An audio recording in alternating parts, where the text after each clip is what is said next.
Assalamualaikum warahmatullahi wabarakatuh. Oke, jadi jumpa lagi bersama aku Brian Ronaldo dengan NPM 24055. Nah, jadi di sini aku mau ngejelasin ke kalian semua buat apa sih itu arus bolak-balik. Nah, apa aja sih yang bakal aku jelasin nih? Jadi yang pertama adalah arus DC dan AC, yang kedua resistansi, dan yang ketiga induktansi, keempat kapasitansi, harga efektif arus dan tegangan, dan yang terakhir itu adalah RLC dalam rangkaian bolak-balik. Nah, teman-teman tahu nggak sih apa itu arus DC dan arus AC? Nah, jadi arus DC itu merupakan arus yang alirannya itu satu arah ya guys ya. Jadi dia tuh mengalir dari positif ke negatif, cuman bisa satu arah. Nah, kalau arus AC itu apa sih? Nah, arus AC itu merupakan arus yang arah dan besarnya itu bisa berubah-ubah secara periodik nih. Jadi dia tuh bisa mengalir secara bolak-balik nih, misal dari sini ke sini, dari sini ke sini, itu bisa ya teman-teman. Nah, jadi apa aja sih perbedaan arus AC dan arus DC? Jadi yang pertama tadi udah aku jelasin bahwa arus DC itu alirnya satu arah. Contohnya itu bisa baterai dan juga power bank. Nah, kalau misalnya arus AC, contohnya itu apa, Mas? Nah, arus AC itu contohnya listrik di rumah kalian, guys. Listrik PLN itu adalah contoh dari listrik AC. Oke, kita lihat di sini ada video dari arus AC dan arus DC, teman-teman. Nah, arus DC di sini tuh alirannya satu arah, cuy, dan kurvanya tuh konstan seperti ini. Sedangkan buat arus AC itu kurvanya tuh berubah-berubah secara periodik ya, teman-teman. Nah, coba lihat di sini, Nah, arus AC itu nggak bisa bolak-balik, teman-teman. Sedangkan kenapa kok arus DC nggak bisa? Nah, maka dari itu merupakan perbedaan arus AC dan juga arus DC. Oke, jadi yang selanjutnya adalah resistansi. Nah, buat teman-teman tahu nggak sih apa itu resistansi, teman-teman? Nah, resistansi itu merupakan sebuah satuan untuk hambatan listrik dengan nama ohm atau omega, teman-teman. Nah, kalau misalnya semakin besar resistansi, maka semakin sulit itu listrik itu mengalir ya, guys ya. Oke, jadi di sini tuh ada rumus resistansi ya, teman-teman. Nah, jadi tuh di sini ada segitiga VIR, dan kalau misalnya teman-teman mau nyari R atau resistansinya itu teman-teman tinggal tutup nih R-nya. Jadi yang tersisa tuh cuma V sama I. Dan jadi rumus dari resistansi adalah V dibagi dengan I, teman-teman. Oke, ke selanjutnya nih misalnya faktor-faktor yang mempengaruhi resistensi itu apa aja. Nah, jadi yang pertama adalah panjang kawat, dan yang kedua luas penampang kawat, jenis bahan, dan juga suhu dari lingkungan sekitar. Nah, contoh komponen dari resistor itu apa aja sih? Nah, di sini ada resistor itu bentuknya seperti ini, teman-teman. Dan yang selanjutnya adalah induktansi. Nah, apa sih induktansi itu? Nah, jadi induktansi itu adalah kemampuan sebuah kumparan atau induktor untuk menahan perubahan arus listrik. Nah, jadi induktansi itu memiliki satuan Henry atau H. Dan di sini tuh rumusnya seperti ini ya, teman-teman, rumus dari induktansi. Oke, kalau misalnya di slide selanjutnya itu adalah hukum Faraday dan Lenz. Nah, apa sih hukum Faraday dan Lenz itu? Nah, hukum Faraday itu merupakan perubahan arus untuk menghasilkan medan magnet. Jadi kalau misalnya nih ada perubahan medan magnet itu, maka terjadi perubahan tegangan atau terciptanya sebuah tegangan, teman-teman.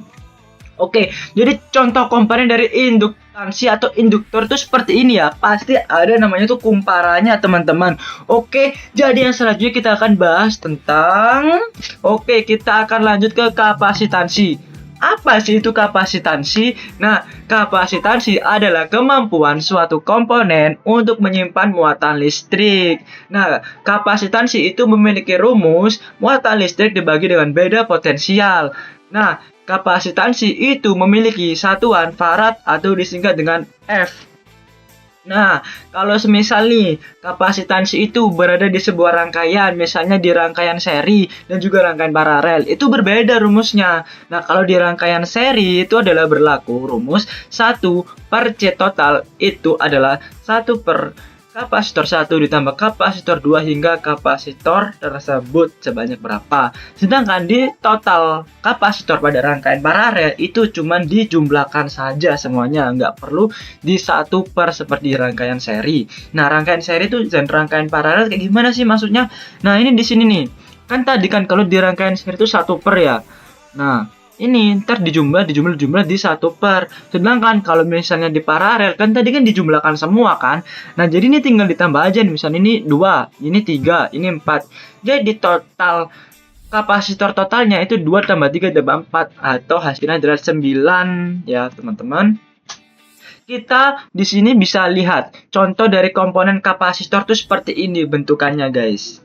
Nah, paham nggak teman-teman nih? Kapasitor, resistansi, induktansi. Nah, kalau misalnya udah paham, kita tuh masuk ke pembahasan selanjutnya. Harga efektif, arus, dan tegangan. Nah, itu maksudnya apa sih harga efektif itu? Nah, makanya kita bahas di sini. Harga efektif itu merupakan nilai arus atau tegangan bolak-balik yang menghasilkan daya yang sama besar dengan arus atau tegangan searah. Nah, kayak gimana sih maksudnya tuh kok? Nggak paham aku sama penjelasannya. Nah, kalau nggak paham nih kita coba pakai yang rumus dulu.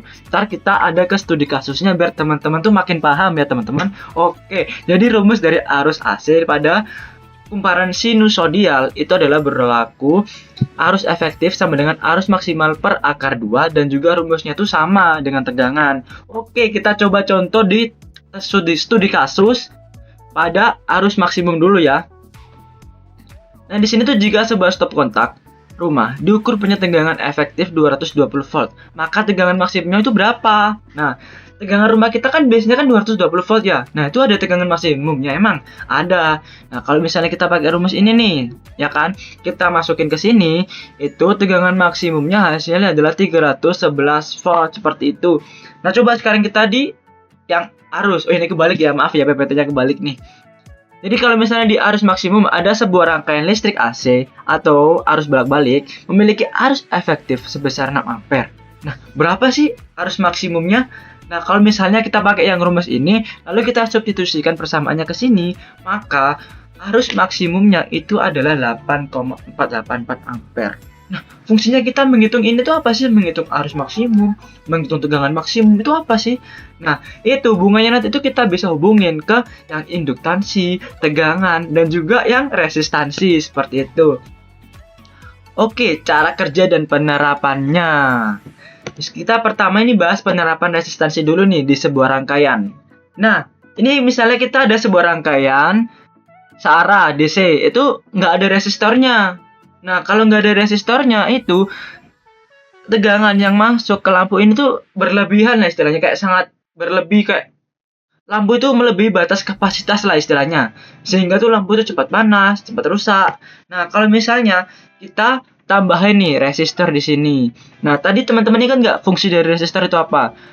Nah, bener banget, fungsi dari resistor itu adalah sebagai penghambat atau hambatan listrik sehingga arus atau tegangan yang masuk itu tidak berlebihan, sehingga tuh porsinya itu cukup lah bagi lampu. Karena kalau misalnya lampu nih kayak kita paksa porsinya listrik masuk, arus masuk berlebihan di luar kapasitas lampu tuh bakalan panas dan cepat rusak. Nah, kalau misal nih kita kasih resistor di sini dan ini tuh sesuai sama porsinya lampu, itu maka lampu itu akan bekerja secara optimal teman-teman, seperti itu. Gimana, paham nggak penjelasannya tentang penerapan resistor di sebuah rangkaian?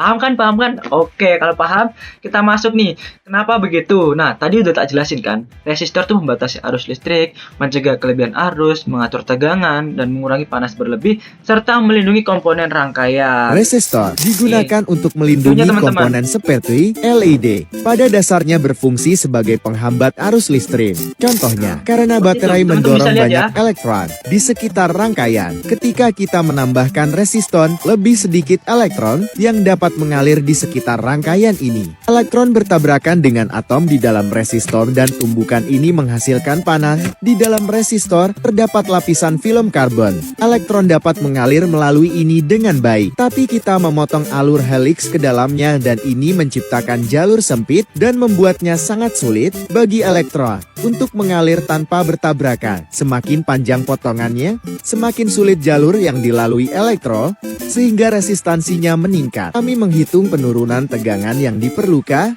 dan juga berapa banyak energi ini kan yang di perlu sini kan dikeluarkan arusnya tuh resistor jadi dari berkurang kan, rangkaian. arus dan Dan tegangannya. kemudian kami Jadi memilih lampunya tuh ukuran makin ringan lah resistor yang kerjanya sesuai. teman-teman. Oke, kita lanjut nih ke penerapan dari dari kapasitansi. Oke, cara kerja kapasitansi itu bagaimana nih? Nah, kalau misalnya kita nih punya sebuah rangkaian tanpa kapasitansi, itu kalau misalnya kita nyalain lampu dan tiba-tiba arusnya tuh kita tutup, lampunya itu langsung mati tanpa meredup. Nah, itu apa sih pengaruhnya? Jadi kalau misalnya sebuah listrik masuk secara tiba-tiba tanpa adanya kayak transisi, itu lampu bakalan cepat rusak ya. Langsung nyala, langsung mati. Itu lampu itu bakalan cepat rusak, teman-teman. Nah, kalau misalnya di sini kita tambahin kapasitor, ini kan arus lagi ngalir kan? Arus lagi ngalir. Ini lampunya kan masih nyala. Kalau misalnya arus kita tutup, lampu makin redup, makin redup, makin redup dan mati. Nah, itu apa sih pengaruhnya? Jadi, kapasitor itu menyimpan energi listrik saat rangkaian masih aktif. Ketika listrik diputus, itu kapasitor itu melepaskan energi yang disimpan di dalam tabungnya sini tadi itu nyimpan listrik lah istilahnya ya. Nah, dan energi itu ngalir ke lampu secara perlahan ketika arusnya itu dicabut atau di stop. Nah, tanpa kapasitor itu nggak ada cadangan energi. Jadi lampu itu langsung mati, langsung padam, langsung nyala. Itu bikin lampu itu cepat rusak, teman-teman. Seperti itu. In the circuit board, there's a device like this. It's an electronic component. It can run smoothly without interruption. It's called a capacitor, although a capacitor is a small device, but it can store energy and keep the voltage stable during power fluctuations. It consists of two plates separated by dielectric material. In this circuit, the capacitor is connected parallel with the LED and the power supply. When we close the switch, the capacitor charges and starts storing energy, and when the power cut out and voltage drop, the capacitor will supply power for a short time.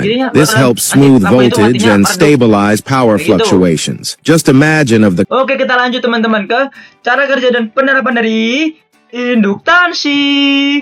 Nah, kayak gimana sih penerapan dari induktansi dan cara kerjanya itu? Nah, kalau misalnya di sini kita punya sebuah rangkaian, itu cara kerjanya sih hampir sama ya, kayak kapasitor. Ntar lampunya itu bakal langsung mati ya kalau misalnya tanpa dari sebuah namanya induktansi atau induktor. Nah, kalau misalnya rangkaian kita udah kita kasih induktansi, itu lampu tuh misalnya kalau arus listrik dicabut, itu bakalan redup, redup, redup dan mati. Seperti itu. Nah, fungsinya tuh kayak apa sih? Fungsinya tuh hampir sama sih kayak kapasitor. Induktor itu menahan perubahan arus listrik secara tiba-tiba, melindungi komponen dari lonjakan arus mendadak, terus menyimpan energi, dan juga melepaskan energi ketika aliran listrik itu dicabut. Seperti itu. Nah, this tiny electronic component in your device ensures a smooth flow of current. An inductor is a small device that stores energy and helps regulate current during fluctuations. Inductors vary in size and shape, but fundamentally, they consist of a wire coil, elegantly wound around a ferromagnetic core in current. When current increases, it counters with opposing force. When it decreases, it resists by pushing electrons out to maintain stability. The inductor initially resists current changes. Over time, it acts as an open circuit, allowing current flow. When the power supply is off, the inductor powers the load briefly until energy is depleted.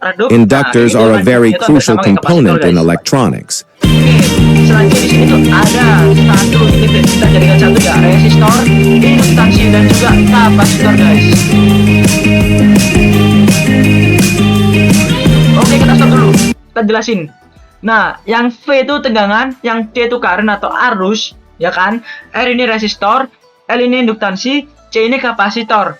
Nah, kalau di resistor itu mereka tuh menahan dan juga menghambat aliran dari juga voltase dan juga arus listrik.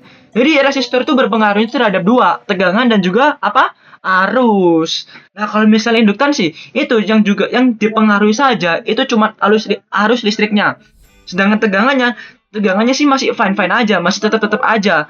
Sedangkan kalau di kapasitor atau di kapasitansi itu mempengaruhi dari namanya itu menghambat apa? Tegangan.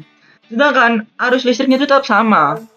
Yang V itu voltage atau tegangan, C itu current atau arus. Resistor ini bikin lambat dua-duanya. Kalau yang induktansi itu bikin lambat arus doang, yang kapasitor tuh bikin lambat tegangan doang, kayak gitu.